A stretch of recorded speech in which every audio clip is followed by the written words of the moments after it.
So there's these three levels of digital inequalities. Inequalities in access, the inequalities in terms of the skills that people have to engage with digital technologies. And the third level has to do with the inequalities in outcomes that people from different backgrounds or different regions of the world achieve from engaging with technologies, or that are the result of the digitisation of society more in general. This debate and discussion around digital inequalities has been going on for quite a long time, and it started out at a certain point really talking about the digital divide, which is, who's in, who's out of this digital world, and we're talking mostly about the internet at that point. This was really about having access to technologies, but quite soon actually people started realizing that just getting access is not enough to be able to engage in a world that's increasingly digital. And we've seen this during the pandemic, right? Where, yes, obviously access was very important, but the other thing that the pandemic really threw in our faces was that even with access, there were a lot of differences between how people were able to get the most out of the technology. One of the arguments that the book makes is that actually that last level of inequality is the most important for that digital future that we're moving towards, where it's less about conscious, explicit use of devices and more about our everyday generation of data. In this digital space where all the technology is embedded in all the objects around us, every action that we take shapes that digital world, and not just for ourselves, but also for other people. Because in the offline world, if you open a door, the door doesn't change. It will still lead to the same room. The door will be as visible for other people who come after us. But in the digital world, that's not the case. In the digital world, when I open a certain door or smile at a certain person through an emoticon, that person will become more popular. That door will become bigger, will become more visible to other people. And so inequalities in this moment, when data is being generated to shape those technologies, not just of the present, but of the future, are going to be very important for what comes next. One of the other things that the book also really tries to do is to link this thinking about digital inequalities to our more historical and traditional understanding of inequalities before technologies. We need to theorize this more in depth, because we know that there's all these different domains that we can be unequal in.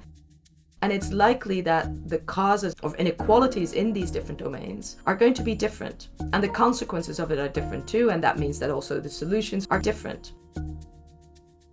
So the premise of the book and the work that we do is to look at how inequalities based on traditional and historical inequalities get either amplified as societies become increasingly digital, or how they might be in some ways ameliorated by the implementation of policies or of the use and the introduction of technologies into people's everyday lives in different ways. One of the important things when we think about solutions is that up until now, there's been a relatively individualistic approach. At the first levels of inequalities, obviously their individualistic interventions are extremely important. If somebody doesn't have access, they need to get access. However, as we move along more towards civic participation and social interactions and this more creation of content that represents our own experiences and that's get heard by other people, individualistic interventions become less and less effective. What we've realized is that one of the main explanations for how people engage with technology, what shapes their idea of what the digital world is like, it's actually the social environment or the digital environment in which we grow up and in which we live our everyday lives. And so what we see is that interventions that really work with those norms and values are most effective in getting people to engage in positive ways with technologies.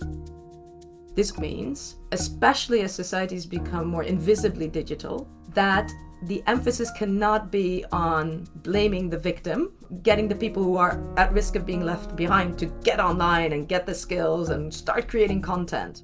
Because a lot of these processes of exclusion take place by the better off, let's say. One solution to create a more inclusive society where people are able to engage equally with these opportunities is to actually focus literacy training to make people more aware of that their actions impact other people. So it's especially our responsibility to understand that and also to demand that from people who design technologies. Here I come back to the premise of the book is in connecting social inequalities and the digital world. It's really important that organizations that have tried to deal with social injustice and social inequalities in the past get involved in this digital space. And so if we can create a greater awareness in this kind of public discussion of the way that we engage and interact with technologies kind of pushes some people to decide, then actually that's a kind of a positive take to it, that we can say like, okay, this is what's going on. What is my contribution? What is my role? What is our role of an organization? What I really hope is to combat some of these myths that exist out there in terms of technology having this universal effect on everybody in the same ways. The kind of media panicky thing of, digital media destroying our lives, that is not the case. That we can also say like, actually, many people are able to get many positive things out of this, but we need to be especially aware of who's not.